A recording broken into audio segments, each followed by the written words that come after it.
I know I can't whip your ass. But he said, if you tap your rope one more time on your leg, he said, oh, you're fishing to try me. And we come up this gate, Seth's on that mule, and he just jumps the fence. And I thought, this is the wildest something I've ever met. And he looked at me, he's like, you like to wrestle? I'm thinking, oh my God, some fish get beat up, and he's been here 2 seconds. Was it buffalo? Yeah, when I met you? Yeah. 5:30 in the morning. In the parking lot? Yep. You had just cracked a beer? Yep. Maybe probably wasn't your first one. No, it was. And Yep. I said, you must be Dale Brisby. And you said, you must be Ryan Wakefield. I said, I've heard a lot about you. And you said, so have I. You bet. Keys are in it. keys are in it. We've already started, by the way. You probably scoot your seat up. That was a joke. Wow. What do you mean, You wow? don't have to edit that part. We're going to have to edit a lot of this. Yeah, probably. So how do I need to act? Be myself? Yeah, you can act however you want. I'm being serious. I'll do whatever you want me to do. Yeah. The only thing I ask of you is you talking to the mic. Okay. And you can move that thing around. It's just right here. We usually start with questions from the audience. Oh, yeah? Yep. But nobody knows me. Oh, yeah.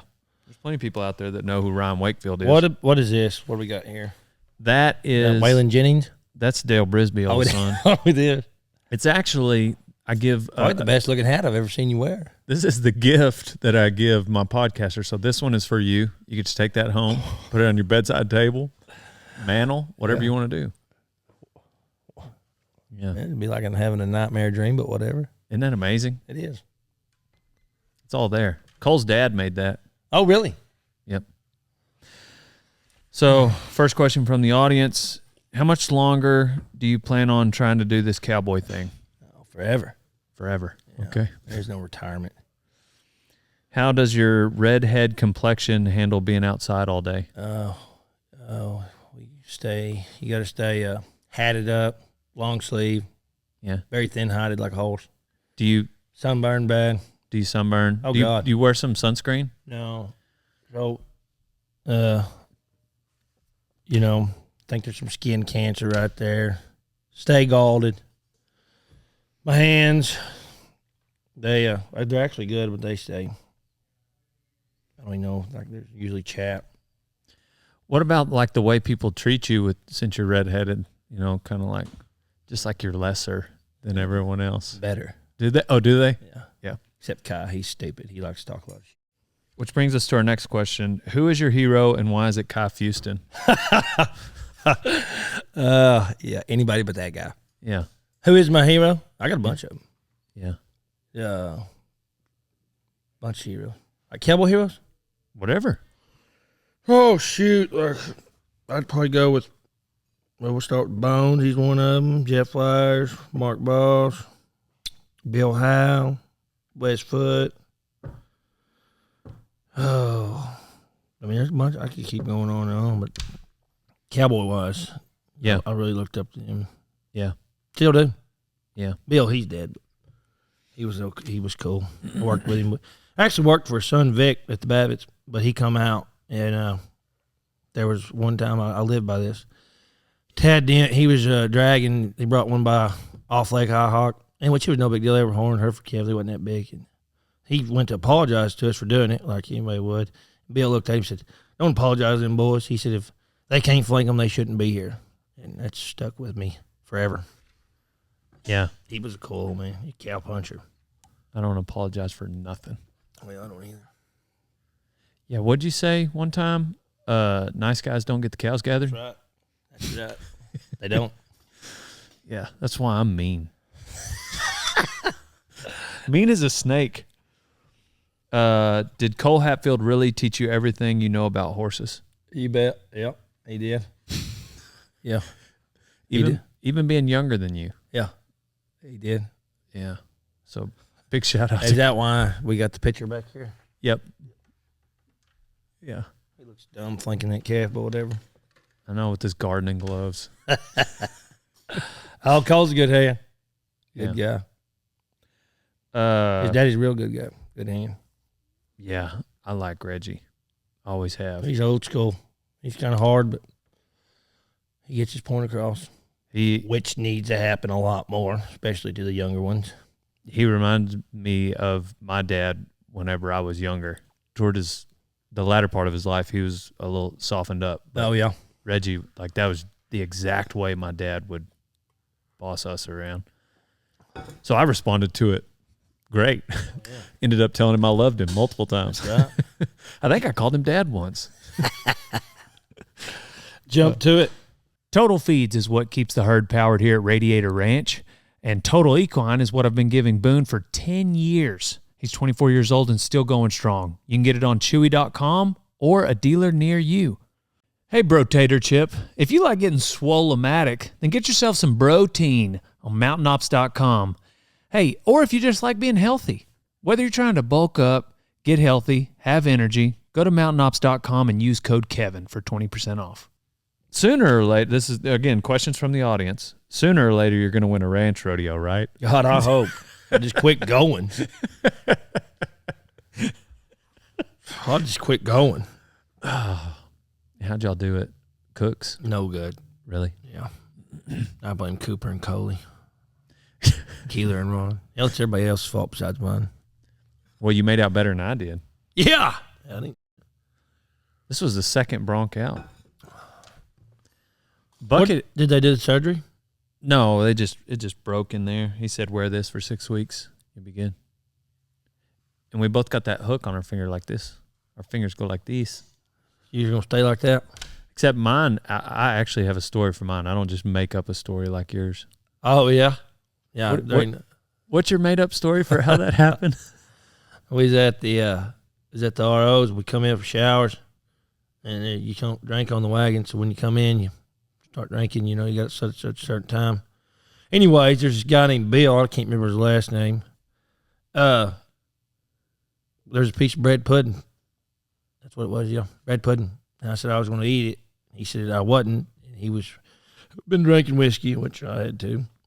And I went for it. And he had a meat cleaver and was right there in the cook shack. And he whacked me. And I jerked away, and it caught me. Anyways, we was a long ways from town, so I took a popsicle stick and some super glue, and we done it like that, doctored it with salt on the wagon. And it grew back to 10 inch. It'll go down, but it won't go up. True story. Yours is a little bit more exaggerated than mine. Yeah. But I think that's what got my finger broke, because it got caught in the bronc rein, like the fluffy of the bronc rein, and twisted it. Does yours ever get caught in anything? No, not really. I don't notice it. Yeah.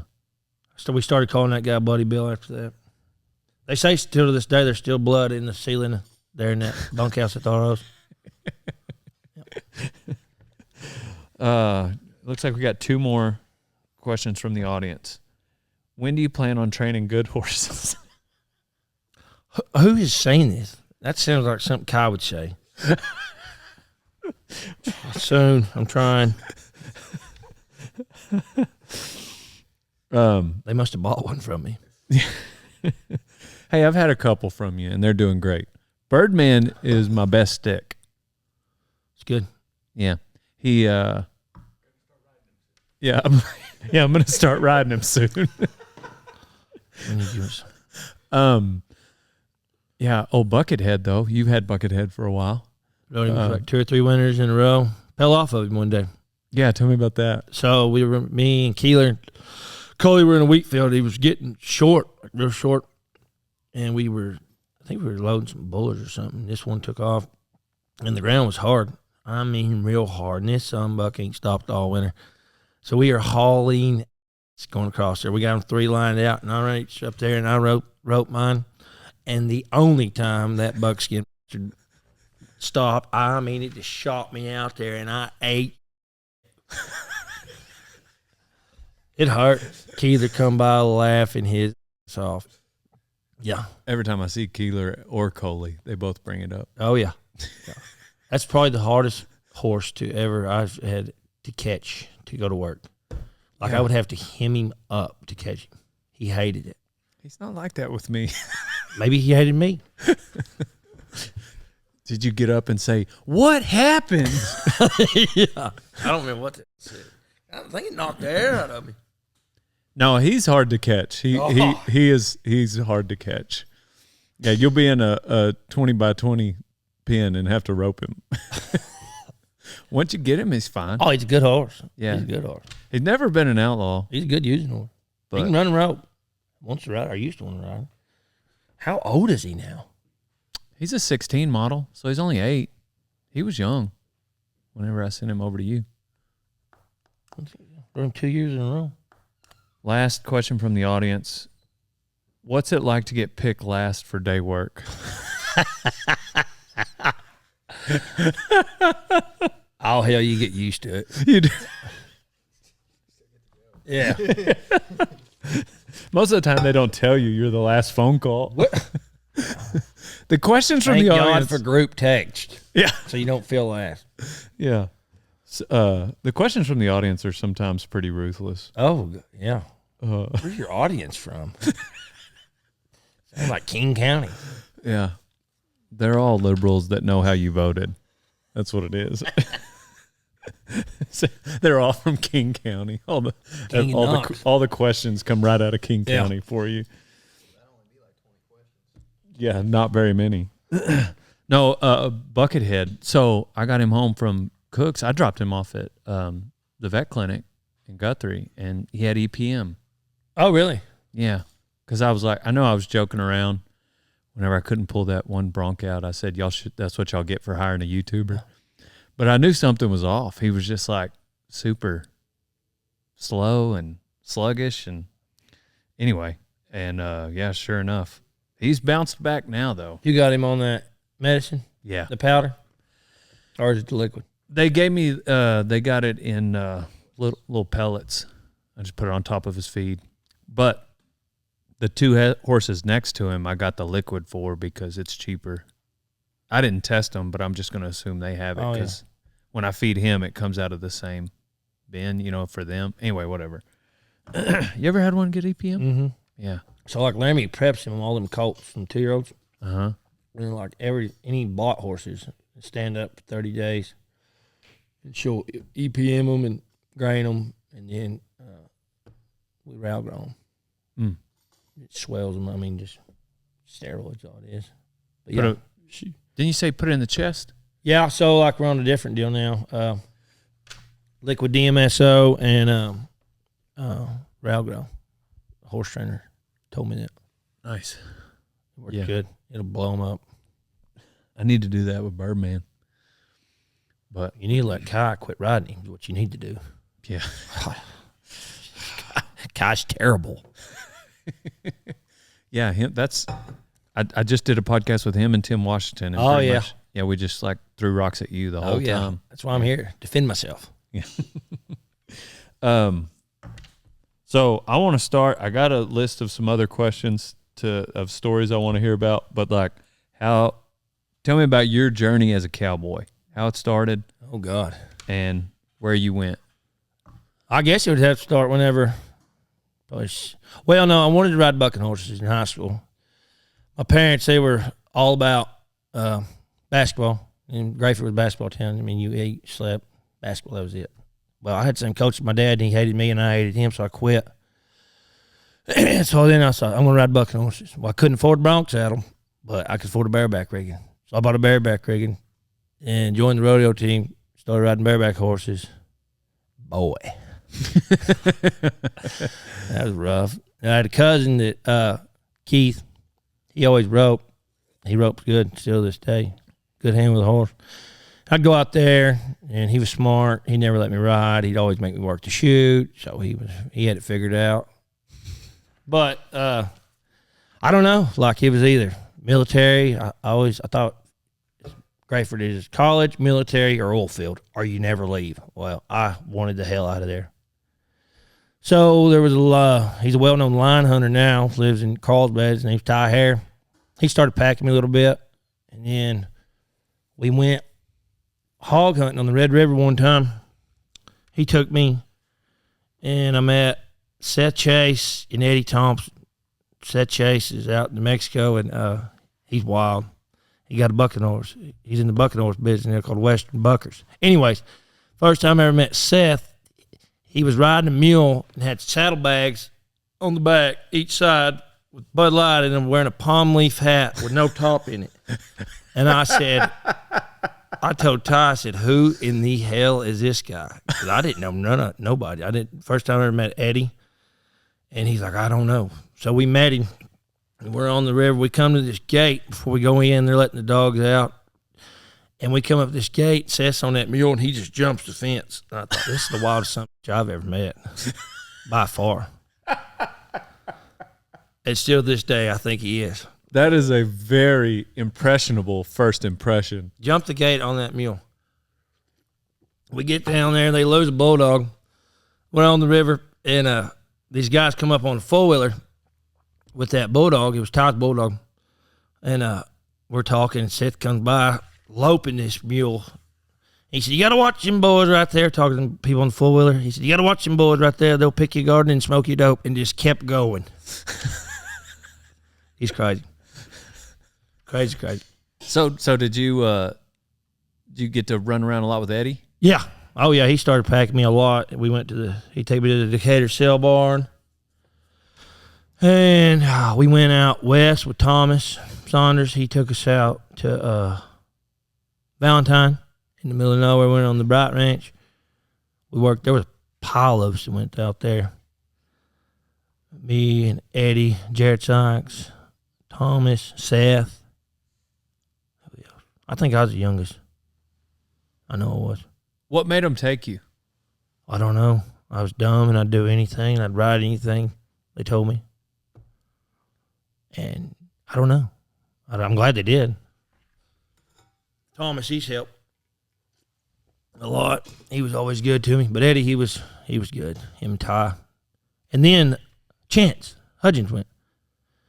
So we all went out there. We come back.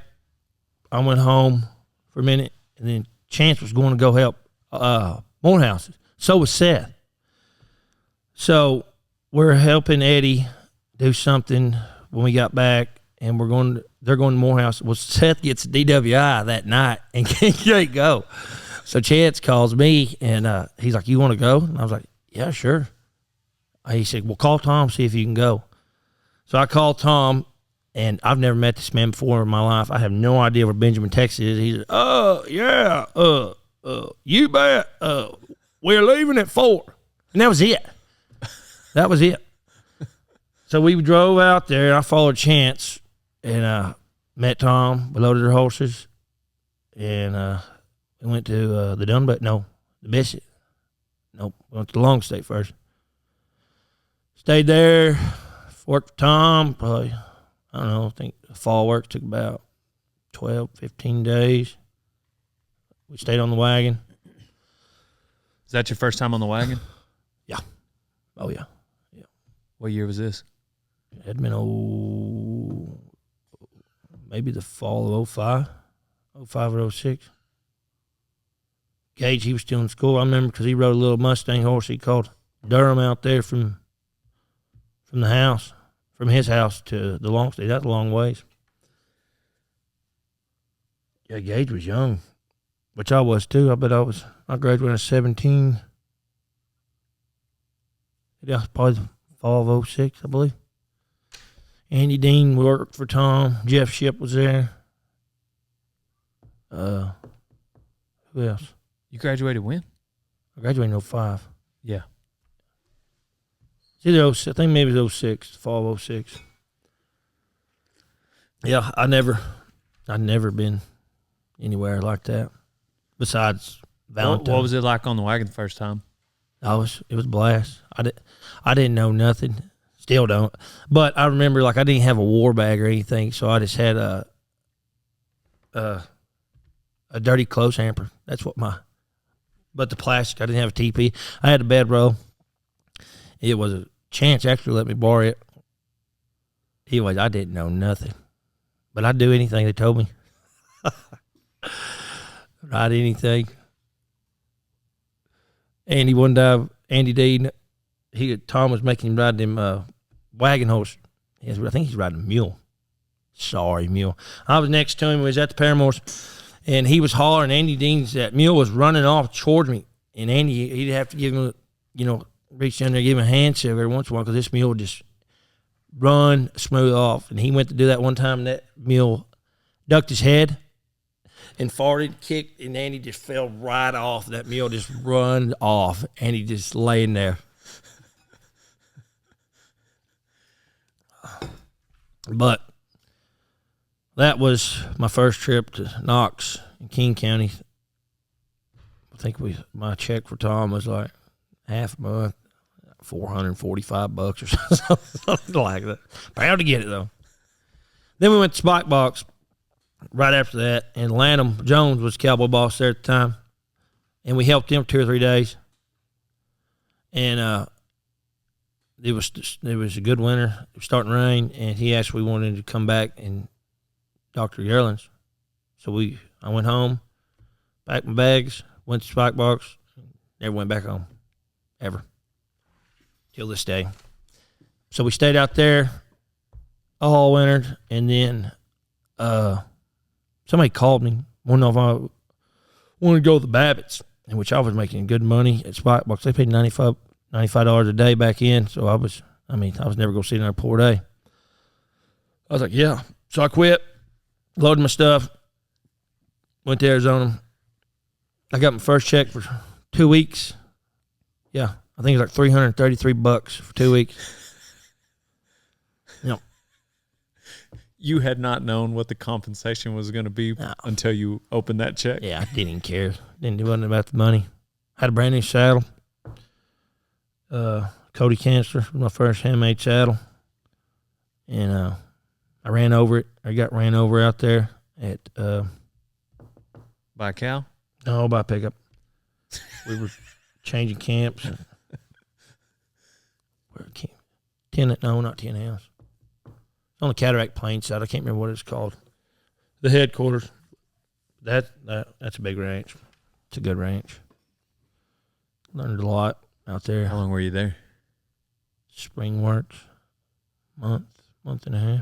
Oh, you didn't stay. You were No, day working. Yeah, but they hire you full time out there. Nobody pays good out there. It may have got better, but you go out there for the experience. How different was it? Night and day. Big drives. Big. I mean, like Cataract Plains, like a couple 100,000 acres. There's no fences. So like when you would be on the outside, like you may come in trailing cows. Well, the inside will already be at the roundup, and they'll be working the herd by the time you get there. Dang. So you just keep going back, and then, you'll be strung out forever.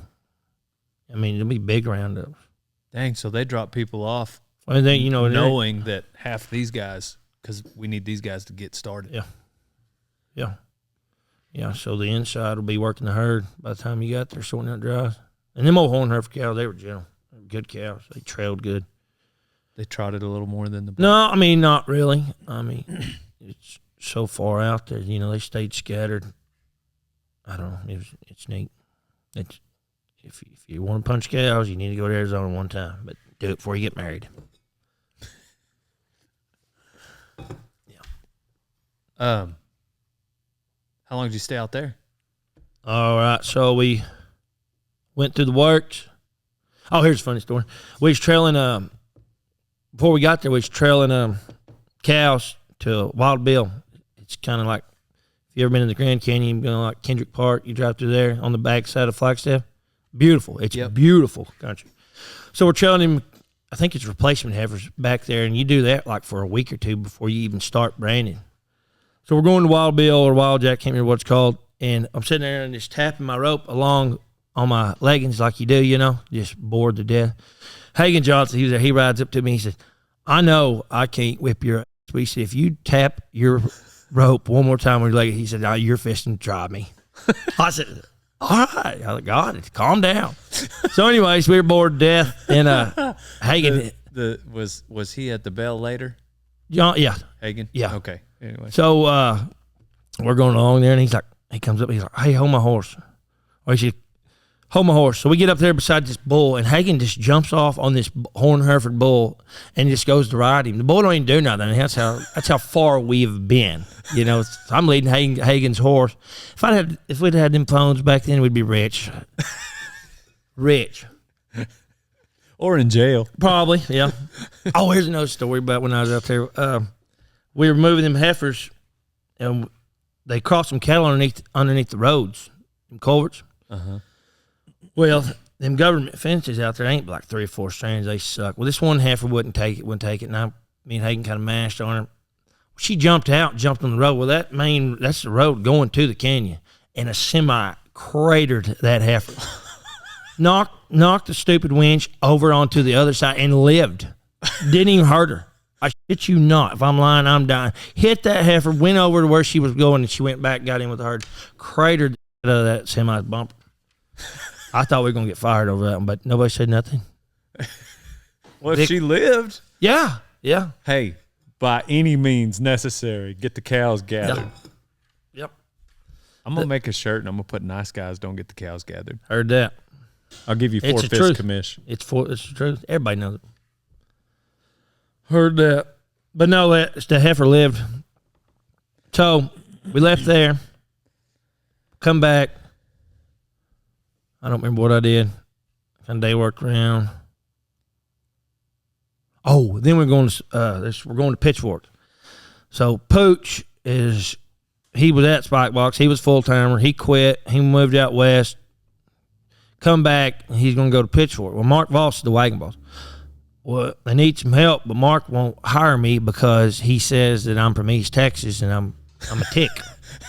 So Pooch he vouches for me. He vouches for me and says that I'm pretty good. I mean, I'll work. I'll do whatever. Well, Mark calls me. He's like, I don't know, I don't know about you. And I said, well, yes, sir. Then he called me back, and he's like, well, can you be here tomorrow? And I'm like, yes, sir. I was in Grayford. He said, well, don't bring no horse. She's riding ours. I thought, okay. So I hauled it, and then again, I really didn't know where I was going, and got out there, and we got there that very first day, and Mark's washing the horse off. Peter Robbins there, and I just no longer shake Voss's hand. He looked at me, he's like, you like to wrestle? I'm thinking, oh my God, some fish get beat up, and he's been here 2 seconds. Ross, he sitting over there, sitting there like an old sculpture, just waiting to die. And he don't say nothing. He's holding a keystone, and I'm thinking, no, sir, not really. I'm scared to death. And he's like, well, this guy likes to wrestle. He's talking about Peter Robbins. Right? Yeah. I don't. I mean, I haven't known him 5 seconds. That's what he's asking. So, anyways. This is at headquarters? Yeah, this is headquarters. So we start fall works there. And I don't even know if they know this, but we were over at farm camp, and it's cleared now. But did y'all wrestle? No, God, no, we didn't wrestle. Mark, he just trying to stir up. Okay. Like he always does. Right. You're welcome, boss. Anyways, so we're over there at this one deal, and with these black cows are kicking all right. They're running back over, and I'm next to Bones, and Bones is next to Mark. And we're having hell, and Mark is mad. And he is fish taking out on a new guy. I feel like I'm fish get fired because I heard him over talking. He's like, I don't know. He said that, talking about me. He's like, he ain't riding up. And Cody, he took my back. Bones did. He's like, go over and look at his horse. He said, that's got the thumps. And to this day, they don't know that I heard that. But I got to stay because I really thought I was fish get fired. Dang. There's a bunch of stories. Pitchfork, that's a cool range. What else happened there? Oh, everything. How long were you there? On and off. I don't know, really. I day worked there a lot. Took a full-time job. They moved me to South Camp. Calved out 400-something heifers. Then I left. Who was manager then? Ron Lane. I was there. I got there right there in the transition where Bob left. Ron was there, and James was moving. They just bought that ranch in Oklahoma. James was moving up there. Mark was the wagon boss at first. Then he left, went to Spires, and then we went all winter with nobody. And in that spring, he hired Bones. Yep. Chris Abbott was at South Camp. They moved him to West Camp.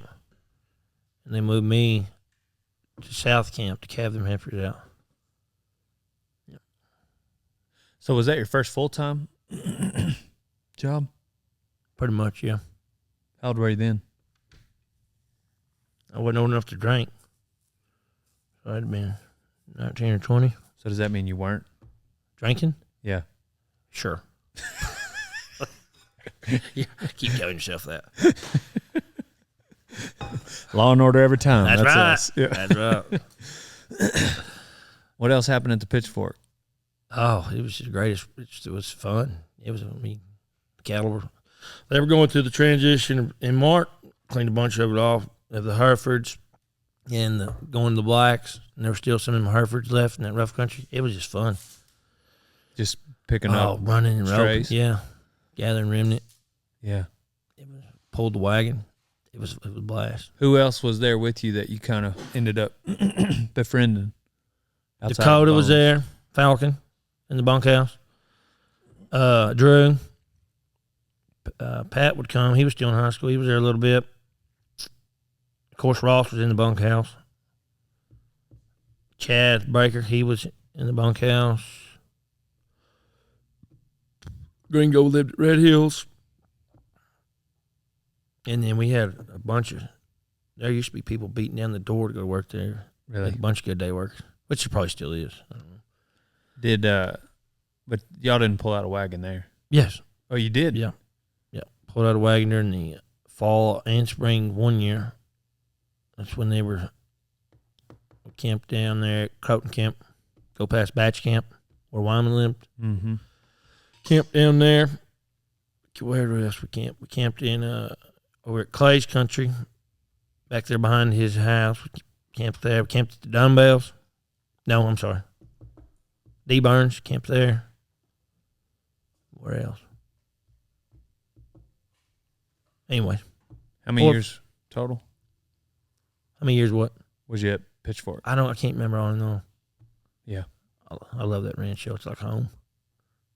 It's a badass ranch. Cool country. It's got everything. Used to have a bunch of wheat fields. I think they put it in grass, but like, so you got to do whatever. You had yearlings, you had cows. It was fun. Fun. When you first got that camp job, did you feel ready for it? No. God, no. And Bones let me know every day how bad I was doing. Yeah. Which is good. I needed it. What part of switching from day work to camping was the most difficult? Oh, just me being there. That was my hardest thing. What do you mean? Like staying. Like I like to Yeah. move around, Don't like to sit still very long. So being on that camp, and having them heifers, you had to be there. Right. And that was my biggest part, was being there. A little more isolated. Yeah. It was like definitely a married man's job. And anyways. What about the actual job? Because it being like, I know being there, but then your day to day, like what was one of the more difficult things you had to learn? Calving them heifers without any pins. So most of the time, I'd have to rope them and tie them down. I was by myself. Learned a lot about heifers. Yeah. Oh, it was to the part where I think it was trying to test me if I was going to grow up or whatever and, be loyal and stay. And I was, no. Yeah. Well, I'm still not. I'm having a hard time sitting right here. So where'd you go after that? We went back to Benjamin. Went to Spike Box for a little bit. Then we went back to Arizona. Me and Drew and Dakota. We loaded up. We went to the ROs. Went and helped Wes, which is Mark's brother-in-law. And we stayed out there through the spring. That's another cool range. ROs. Yeah, that's rough. It is rough. What was it like out there? Bad. fun. Run rope. I'm in cattle wild. You hardly ever branded instead of pins. If it was, there wasn't much pins. Noon out. It was straight run wagon. They brought you fresh horses. Somebody would bring you fresh horse down there every day. That's what you call noon out. Had a horse wrangler. We had to take turns horse wrangling because we didn't have a horse wrangler. But, it's rough. And you were day working. Yep. Well, they hire you full time. Right. They hire you through the works. Yeah. But like campmen out there, camp life out there, I don't know what it's like now, but they don't have no pickups. They pack salt. Dang. Yeah, they got mules. String mules. There's one camp called Malone. The road, it's actually, you park the triangle in, and it's easier just to pack into the camp than go around the road. That's how rough it is. So when you move the horses to Malone, you cut across, but the wagon's got to go around. Well, the horses beat the wagon around, and that's in a walk. You walk them horses everywhere. You don't trot them like you do here. It's single file and walk. It's rough. Just because it's so rough? Mm-hmm. There's some flat country, but it's rocky. Yeah. It's cowboy shit out there. A lot of Mavericks. And Wes, he's a straight running cowpuncher. He's the real deal. He was good. Is that where you got that horse in the hot wire? No. Which time? With the Beggs horse that bucked me off? Yeah, the Beggs horse, the sorrel horse. No. Son of a I thought that was at RO. No. Obviously, it wouldn't have been if you were riding a Beggs horse. Dakota, he was running across there one time.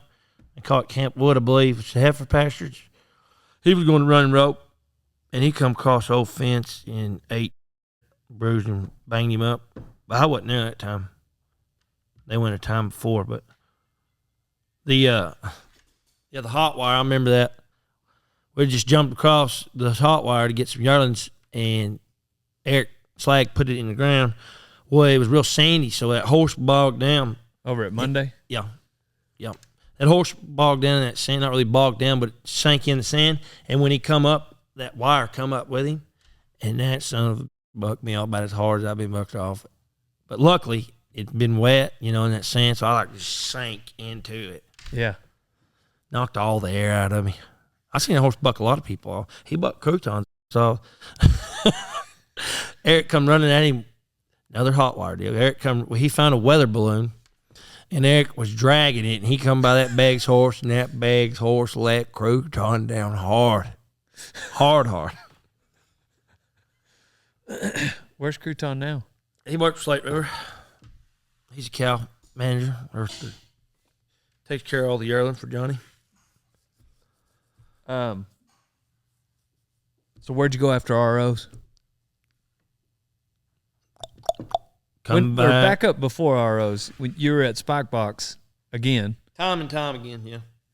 Because you're just day working there. Mm-hmm. They just don't have really many campmen to speak of. No, they had one, which when Pooch left, they called it Chigger Camp. And after that, that manager, Kim Seeley, retired or something, and Denny got it.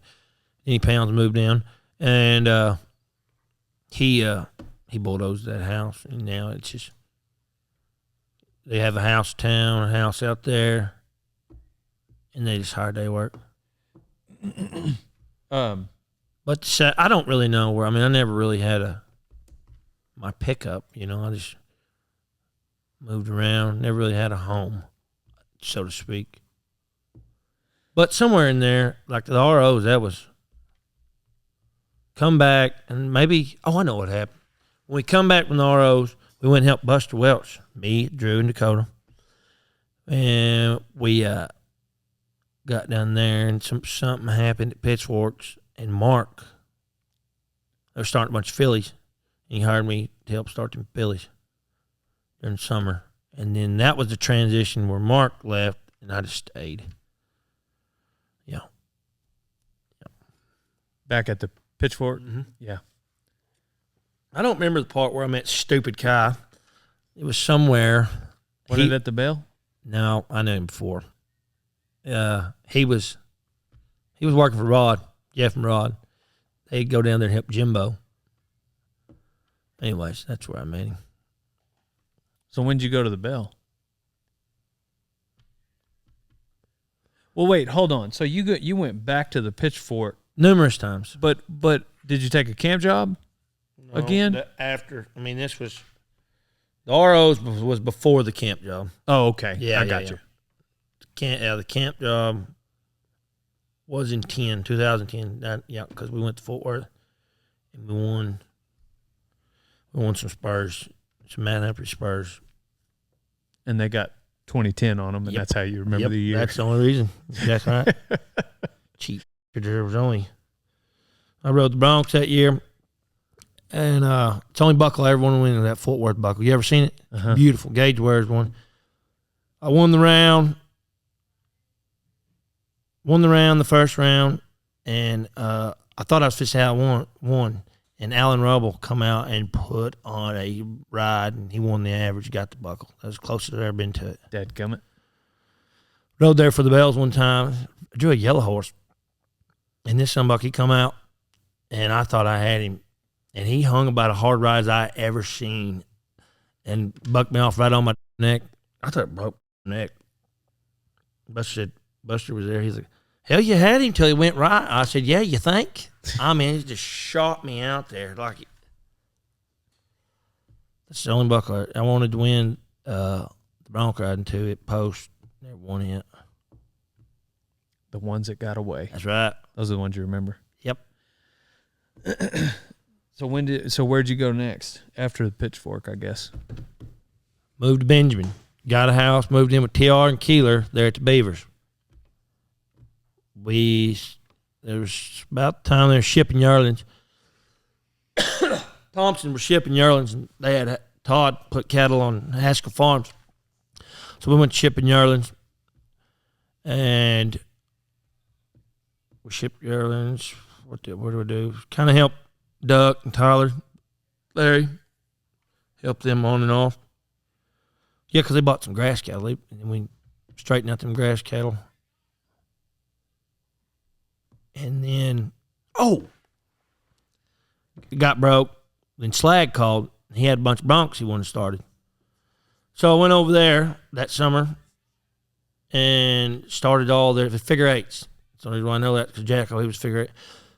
Started their broncs in spike box that summer. And I think altogether it was like 16 or 17 head one summer by myself. I mean, I was broke. Then I went to work. Eric's dad and granddad kept me busy. It was during the drought, so I had to do some farming. And they put me on Gris put me on a bowl buggy. It picks it up and goes in the deal. Anyways, I pull up there to dump that cotton on that deal, and then big tires on the back. Well, I ran over something on that tractor that was smashing that cotton and ruined that tire, and it's about $4,000. Grace told me, get the hell off that tractor, never step foot back. I want to go find something to do with the horse. I said, yes, sir. He was pissed, which I don't blame him. So when'd you go to the Bell? Okay. I was there, and I stayed there with Eric because of the drought a couple years. So then I see Kai at the bronc ride. He's moving out there. He's going to mule camp. I called Chris, and I asked if he had any jobs. He said no, but he said, you come help us this fall. Well, I went out there on a gamble. I took everything I had. I had a washer and dryer and some other stuff. I loaded my trailer. You're going out there to day work. Yeah, but I mean, I'm taking everything. I quit. And Chris don't know this at the time. Anyways, they were going through a transition. I hope you're enjoying a ranch fuel as you're listening to this episode of Rodeo Time. Use code DALE on ranchfuel.com for 15% off, old son. Drink up and use code DALE on ranchfuel.com. Rodeotime.com is the only website that should exist because it's the greatest apparel line that has ever existed. So go there now to get a t-shirt, a hoodie, a cap, a vest, whatever it is you need. Go to rodeotime.com, old son. where we went through the fall works. Rim Mosman was the assistant manager. Chris was coming down, with the cancer. Yeah. So Rim's doing that. Well, he's leaving. He's going to go do his own deal. He just going to make more money. So Zach gets hired in the transition, and he told Chris that what I'd done, how I brought everything, and really didn't have nowhere to go. So I got to stay. Yep. Thanks, Zach. Yep. Nick, let's see. JB was there. Brian Clark was there. Kai was there. Hagen. No, Hagen wasn't there he come later. Kai was there. Brady Clark, he was living with Kai. Guy named Travis Hell, he was at farm camp. Gary Green, Gilbert. That was it. That's a cool ranch too. Lived everywhere on that place except for Colorado. How long were you there? I worked there twice. I quit and went back. Oh, that first time, I went out there for the works. And then when JB quit,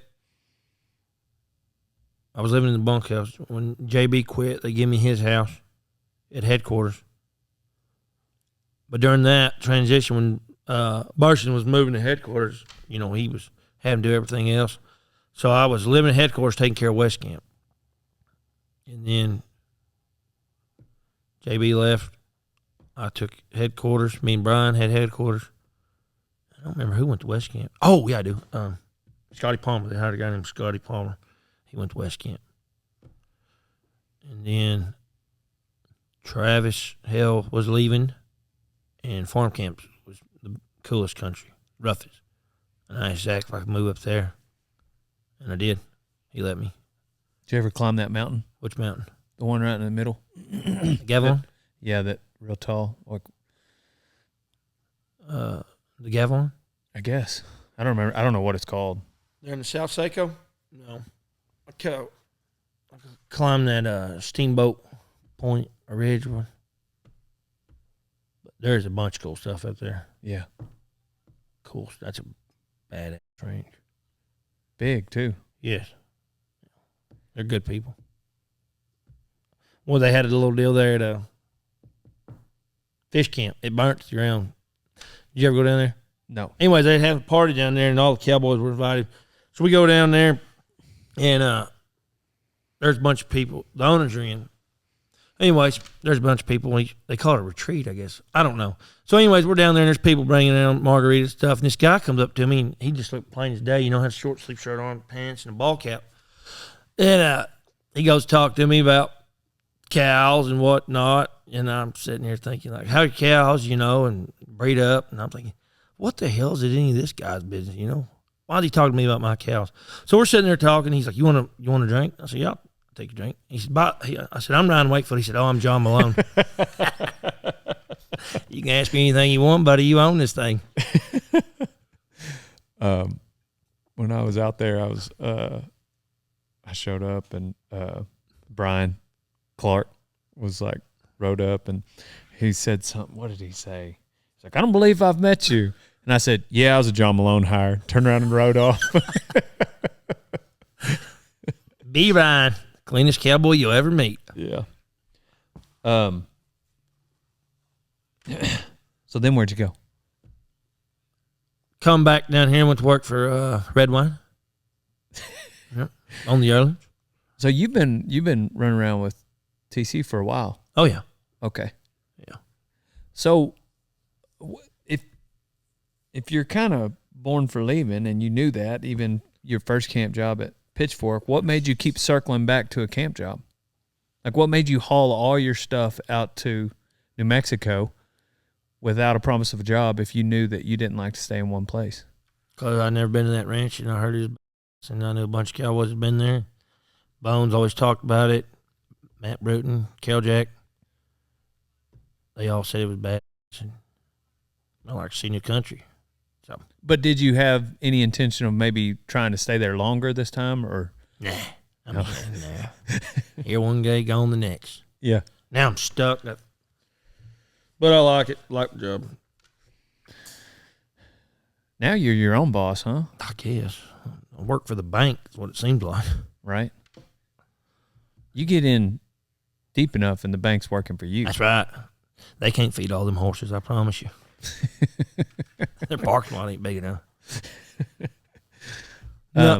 Go ahead. So tell me about what you went to do for TC. Like, what's that look like?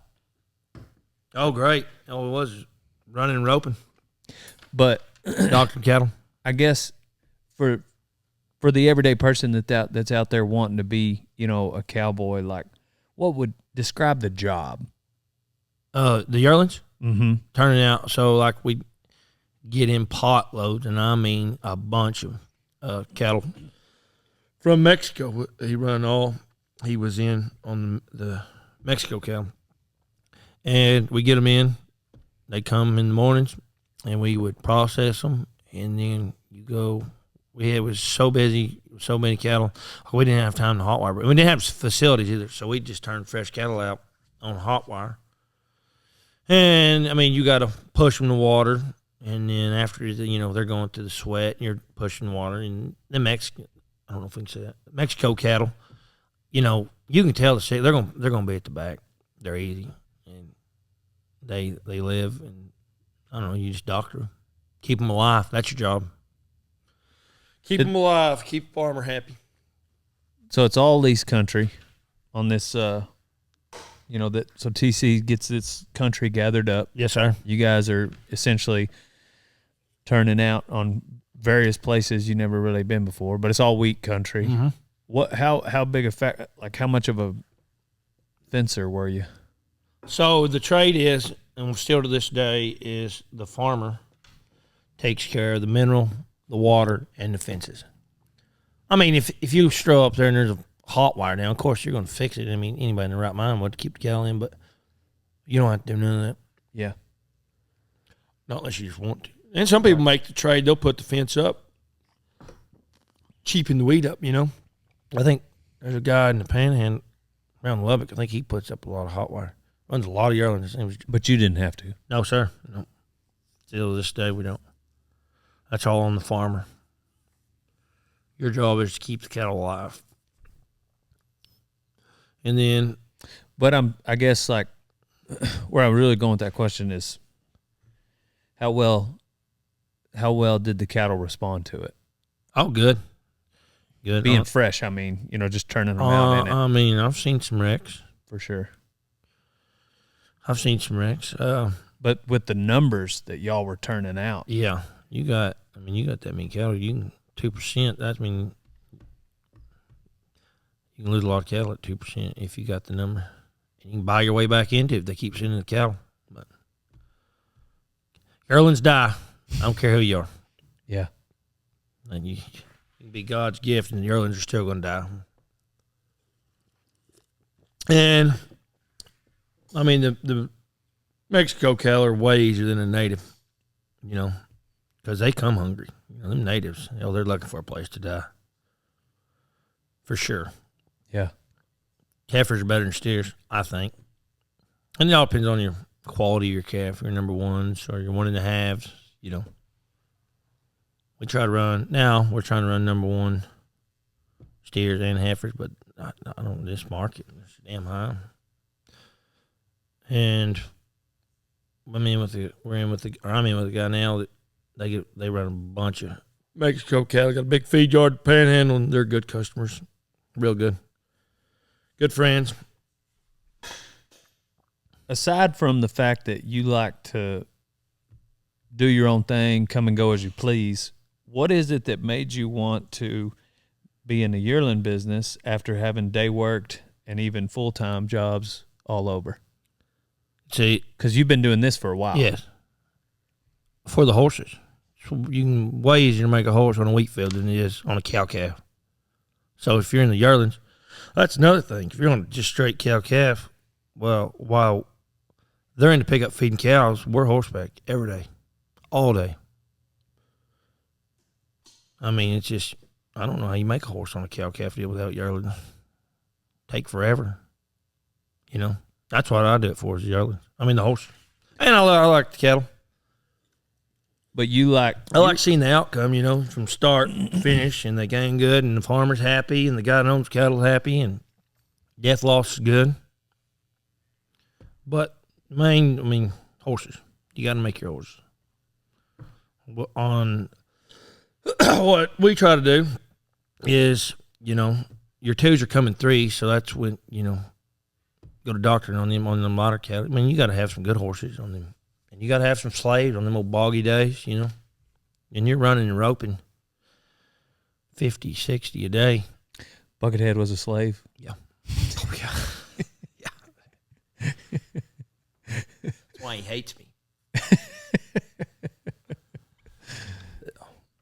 But, I mean, I like the yearlings. I like my horses. And I just think it's easier to make a horse when you got your, because you still get to go help people, you know. Fall and spring, you know, there's a bunch of cows around Knox, King County, so it ain't like you're just strictly yearlings. I've heard guys say the happiest day is when you get them. The happiest day is when you love to see them come and you love to see them go. Yeah. By the time you're shipping them out, you're tired of them. Yeah. But you get a break. Yeah. Kind of get a break in there. So I didn't think we was going to have any yearlings. We got that rain, so it's starting to look good. And you can tell when it's starting to look good, the farmers will go to calling. And which I got good farmers. All of them are good guys. Some of them are good friends. So it just works out. You got friends that are farmers? Yeah. Couple. I got. So what do you do with the horses? My wife raises them and try to sell them to the general public. You know, we go to Abilene, that horse sale. But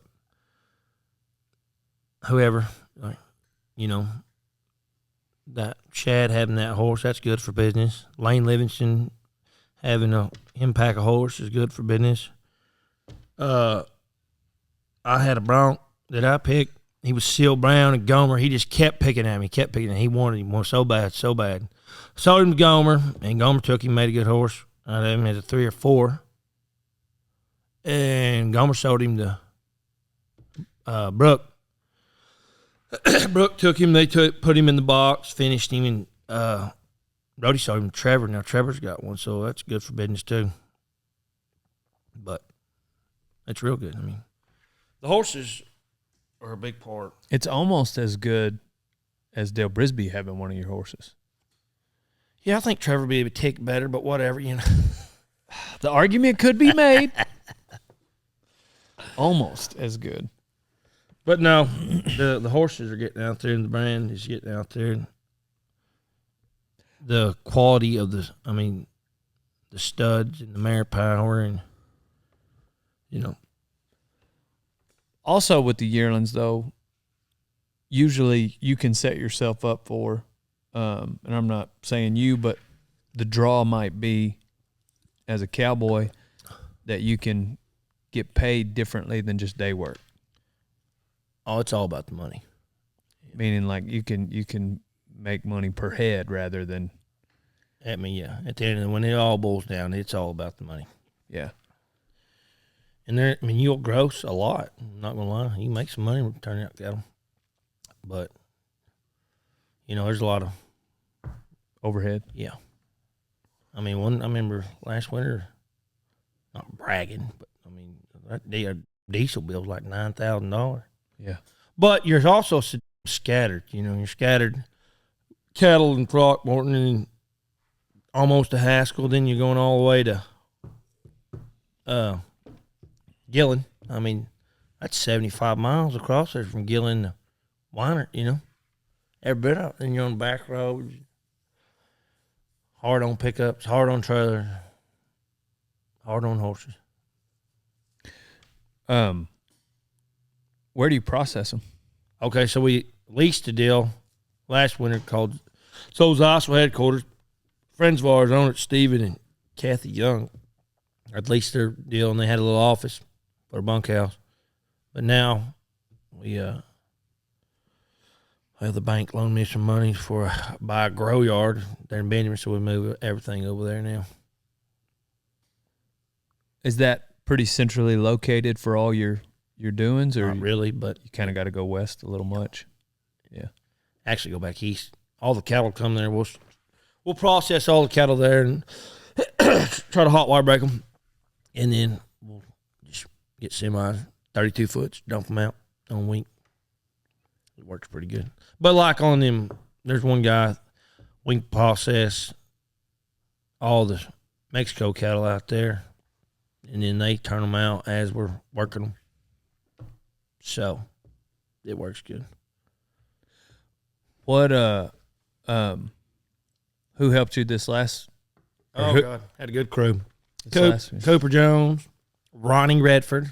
Who else there? Jake Botcher, which he owned a bunch. Him and his daddy. After 3, he owned a bunch of cattle. He stayed all winter, and then he brought a guy from Hunter's Feed Yard down. Stayed till they were straight. Let's see who else was there. Pooch helped all winter. There's a few more. I can't. There's 8 or 9 of us. Who's going to help you this winter? I don't know. That's another thing. There is nobody that wants to work in any kind of business. I don't know. Is it that nobody wants to work, or you got pretty high standards for who you want to hire? Both, but I mean, there is no cowboys out there anymore, or nobody you can trust with that much money. I mean, you're jacking with millions and millions and millions of dollars worth of cattle. Yeah. 3 days of missing, fresh cow, you could be in a wreck. I don't know. I got some guys online. What are you doing this winter? Maybe I might have some openings if you can afford me. Probably not. What do you pay for day working when it comes to? I don't know. Just depends on the hand. Yeah. Depends on how competent they are. You give me $40 a day, like you got at that first. Yeah. I'm not saying. Depends. Yeah. Depends on if they ride their horses or have to ride ours. That's how every ranch job says about pay. Depends on experience. Right. But hell, there ain't nobody wants to work. I mean, it's 7 days a week. Yeah, what's it look like for them? The day worker? Yep. Depends on how bad you want it. I mean, if you want to be... Somebody that really wants it. You make some money if you got some good horses. I mean, sell a average good horse nowadays for $20,000, Sell a good one for $40,000. I mean, look what some of them guys selling $50,000 or $60,000, You got 3 good colts. Run a rope off of them. I mean, they're never going to quit team roping. They're going to buy them. And they're going to give them money because they know what it takes. They know what it costs, And the hard part's done. All they got to do is pack them in the box. I mean, they done been through the sweat outside. I think. I don't know. What did you learn about horses that set you up to get one ready in a wheat field?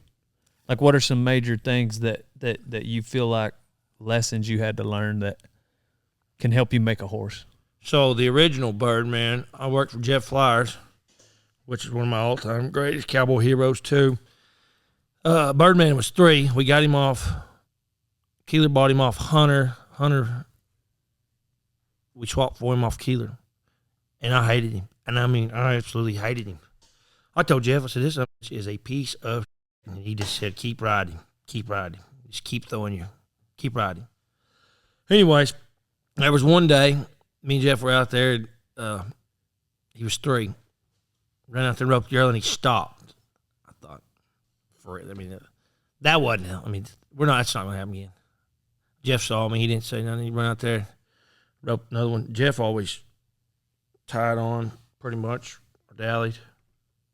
And he stopped again. I was down, run my rope through my hand. And Jeff said, here, put this horn knot on. I ran up there on that next one, and I backboned that. And then after that, the horse just, whatever I wanted to do, he'd do it. Like, he become my buddy. And 2 weeks before that, I told Jeff, this is the biggest pile of shit I ever swung my leg over. Made a good horse. I mean, he always says tender hooves and sore backs make good saddle horses. He's right. Yeah. His daddy always, Mr. Bill, he always tells, he come down the barn, his motto is, there's been more horses ruined by loose curb change and dual rouse. He's right there, too. Yeah, Bill, he's a cowboy. That whole family's a cowboy. For sure. And Cauliflower is a hand. He's a family man now, ain't he? Yeah. 3 kids. Yeah. They got a good operation. They're good people. Real good people. They got some good horses. They're raising some good horses. Jeff, he likes them huge. So does Coley. They went and bought a stud. Coley went and bought a stud one time. He told me, I said, what's your bred like? He said, it don't matter. He ain't got enough cat on his papers for you. I said, you're probably right. They like them big. Yeah. But Jeff bought some good mares. When Swinson sold, he went in there and bought a bunch of good mares off Mark. Mark had a good horse program going.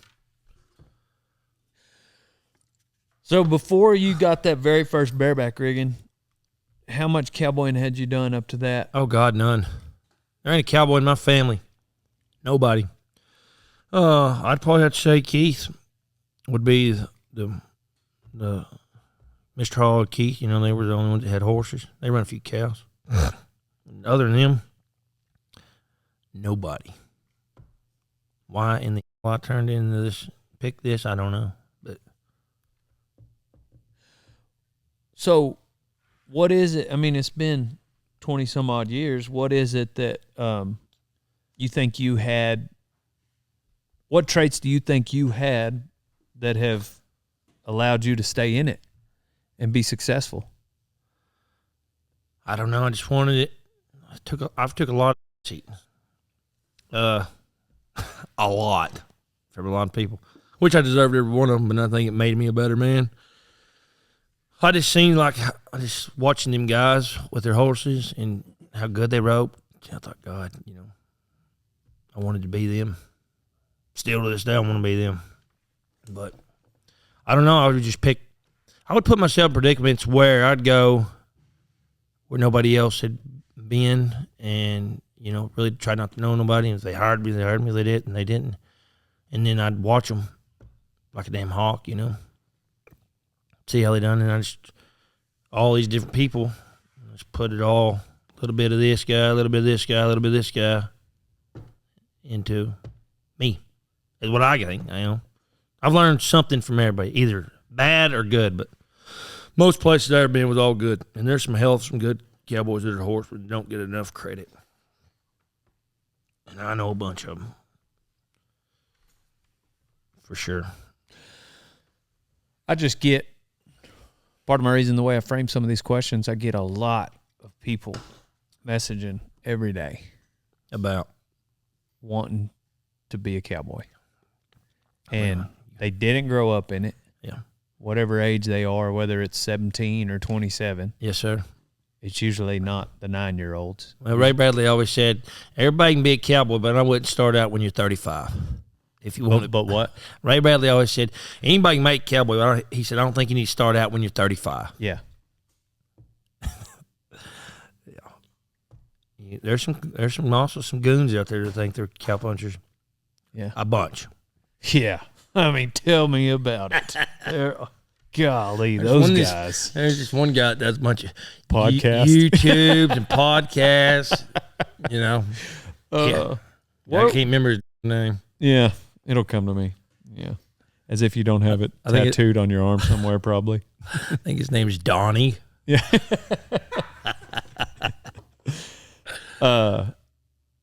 What about that first time I was telling Kai and Tim a couple days ago, whenever we showed up, what town was that? We were in somewhere in East Texas. Buffalo, wasn't it? Was it Buffalo? Yeah, when I met you. Yeah. 5:30 in the morning. In the parking lot? Yep. You had just cracked a beer? Yep.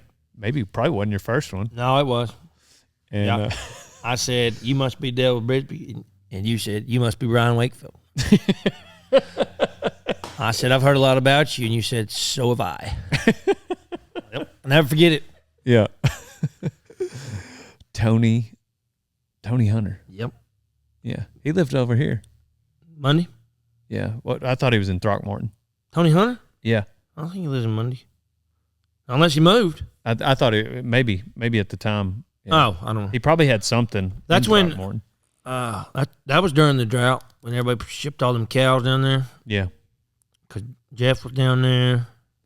Coley. Who else went? Oh, Andy Paul. Kenny Paul. Joe. Yeah. Yeah, I met you through Kenny Joe because he knew you. That's right. Yep. Where's he now? He bought a house in Matador, and I think they working. Really? Yeah.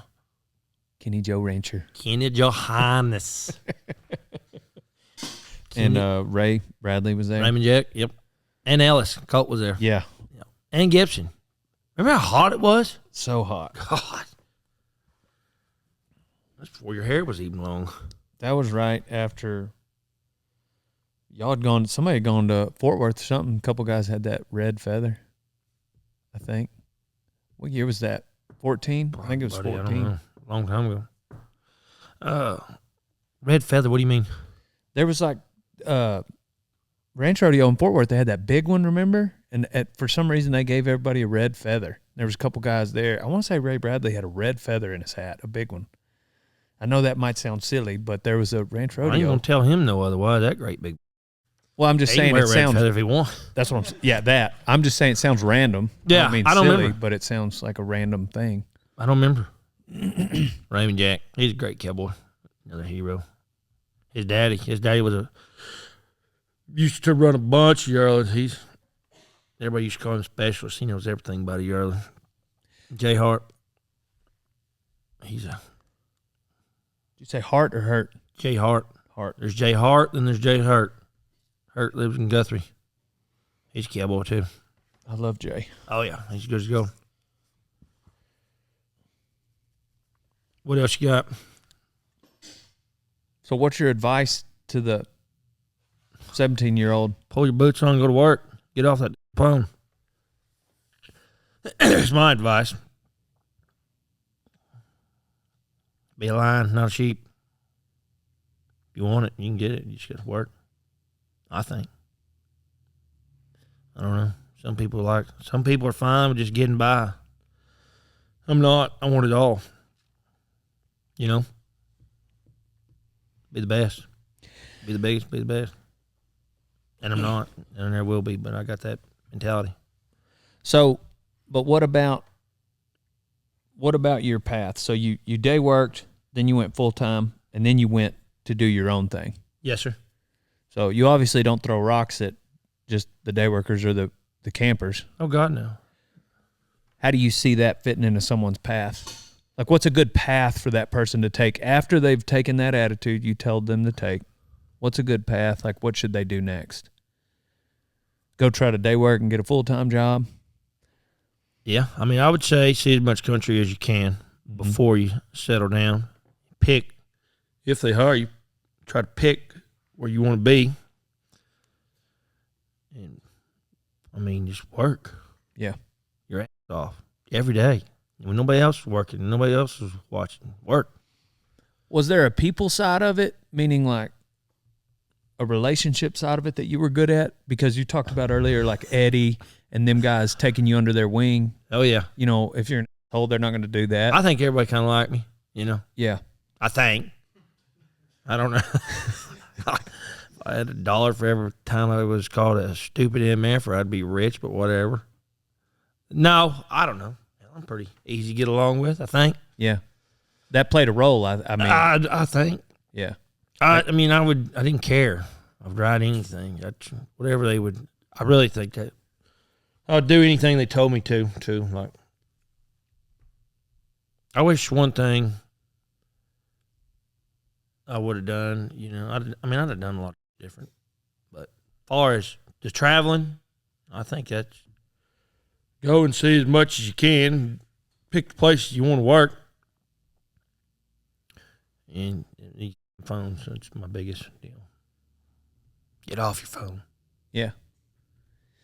Ain't learned nothing. Snapchatting Kai.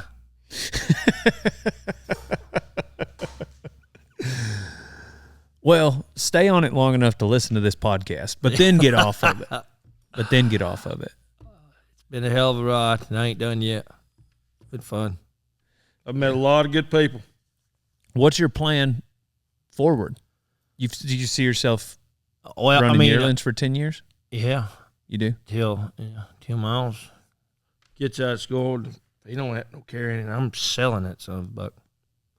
No, I mean, we're there. I love the place where we're at. We're around a lot of good people. School's good. I don't know. I mean, I take out some of the outside cattle and start, buying our own. But you got to have a set of cojones to do that right now. Yeah. Or partnering on some more cattle. So you haven't sprinkled in some of your own cattle yet? Yes, sir. Yeah. I'm sure you have a little bit, but just Yeah, we got some cattle on feed right now. But yeah, I mean, own more of the cattle. Yeah, for sure. Cool. But I got some good customers too, and they'll let me in on whatever I want. But buying that, getting that grow yard right now, it's got all my money tied up. That, and a lot of other things. 3 kids. You got any horses for sale right now? Absolutely, always. Call my wife. What do you got? Something broke? No, yeah, always. What do you need? You need a 2-year-old. I forgot. Did you ever get one? Kind of, maybe, but not really. Not yet. I mean, I did find one, but I don't have him yet. Yeah, we got horses. Always got horses. Well, I say Uncheap. broke because I know you got young horses. You sell colts, but I'm trying to sell you a horse. Yeah. What do you have? I don't know. You got something that can go rope right now? Absolutely. 10 of them. So all right, I'm gonna give everybody your phone number. Give them Laramie's. I don't like talking on the phone. You like talking on the phone better than you like text messaging. Every time I send you a text, you call me. There ain't no service over here. What does that have to do with it? I tried texting you back. I missed it when you were on Snapchat. Yeah, I got off of it. Takes up too much of your time. You're always Snapchat. You should be working. Yeah. Don't you think? How are you going to get hired, though, if they don't know that you're the top hand? Like I said, pull your boots on and go to work. There you go. Yeah. There just ain't no... the younger generation, they don't want to work. I don't think. There's a few good ones. Like me and JB Miller was talking one time on the phone this few years back. JB's like, who's the best young cowboy you know? And I was like, I'd probably have to be Brady. And he's like, yeah, and he's been doing it for 10 years. I was like, he has, Yeah. No kids want to work. Well, at some point, you got to give somebody a chance that doesn't know what they're doing. If that's what fine. somebody did for you, do you take any young Ryan Wakefields under your wing? You all right? Find them.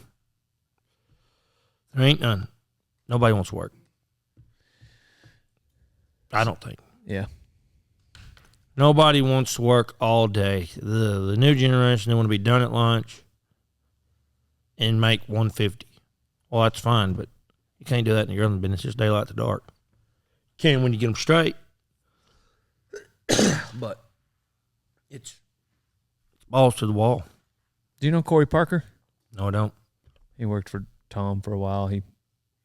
Anyways, a friend of mine. We worked cows for him the other day, and it was just a little set, and their ranch is like one of those 100-year, been in the family, whatever. And so there were some people needing to take pictures, and he had this little set of cows, and that's why we worked them. Really? Sunday morning, and they were already in the trap. Jim Sharp was with us. Oh, and, anyway, so we threw him in the pen, strip, drug, got done. They took their pictures, and we were standing around the pickup. It was 8:20. I was like, I don't know. Worked a little harder. We might have been out of here by 8, Corey. This is kind of some bullshit. But, yeah, I was like, man, if day work looked like this, we're done at 8 a.m. I get used to that. If I didn't let him pay us. Yeah, if you're full time, and that's great. Yeah. I like being done at lunch. You know, But if you're the boss, spring and fall, fall works around long days. Spring, you should be done by lunch, no matter what. I don't care how big the herd is. you don't seem to like the wagon as much anymore. I'll go. But Last time I was with you, you were just like oh yeah, Grumpy. Dixie Creek. grumpy about being a. Was that? Yeah, Dixie Creek. Yeah. That was a good crew. They got some good cowboys. For sure. Yeah. Guthrie does too, except Guy. No. Oh. Well, that's why they put him way over there on the west. Like, you just stay out there. Yeah.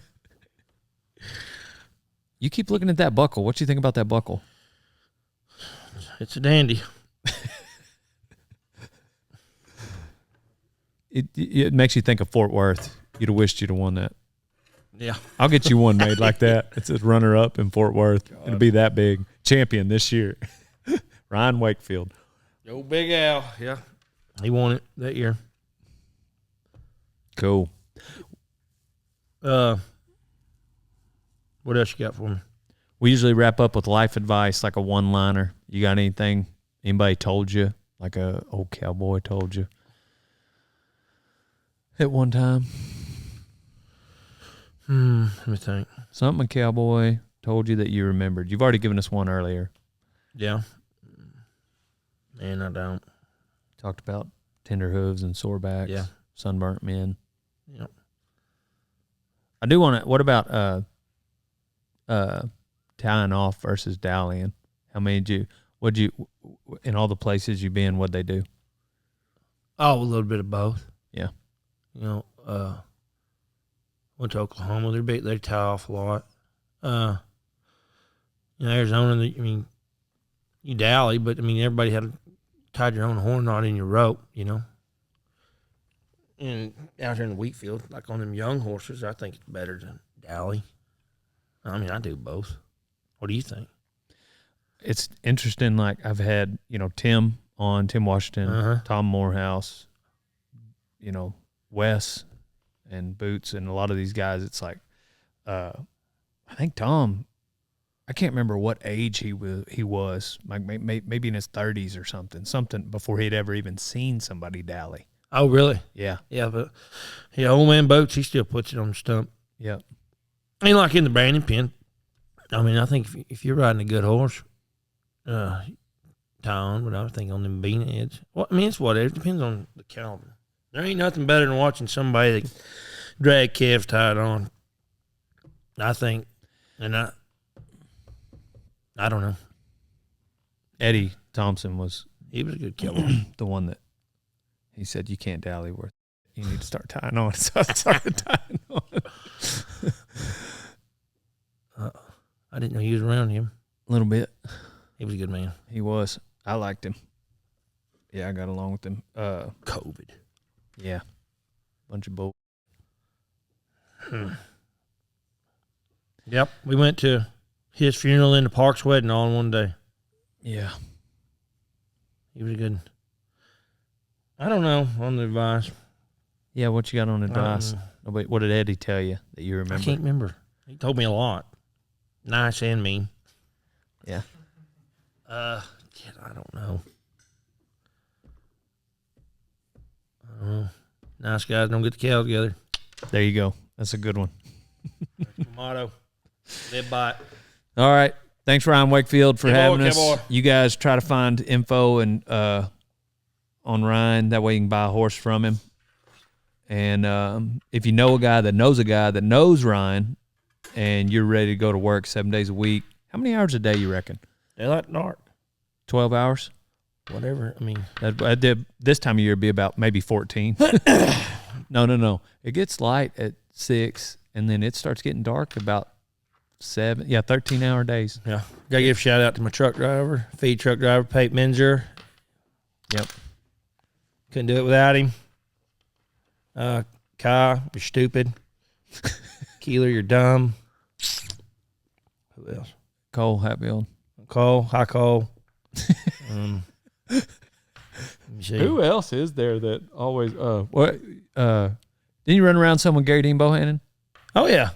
Yeah, he's around here. I see him all the time. He's a cowboy. He says, "Hey, long hair." That's what he calls me every time. He'll yell it. I'm driving down the highway. I'm gonna have him on here one day. He's a cowboy for sure. Even with no fingers. He's a hand without fingers. Yeah. Isn't that crazy? Yep. Cool. All right. We're on to the next one. Thank y'all. Pow, pow. Pow, pow, old son. Hey, old son, if you're not feeding every morning with a Can-Am side-by-side, then you ain't no cowboy. I got a Can-Am because I needed a reliable ranch rig that I could use every day because I don't know how to work on stuff like that. So I want something that's not going to break down ever. Get yourself a Can-Am, old son. Ever since I started riding bulls and punching fools, I've been wearing an American hat because I'm an American. I actually wore a different hat before that for the longest, but then my mom got a job. So wear an American hat, old son. Otherwise, you ain't no cowboy.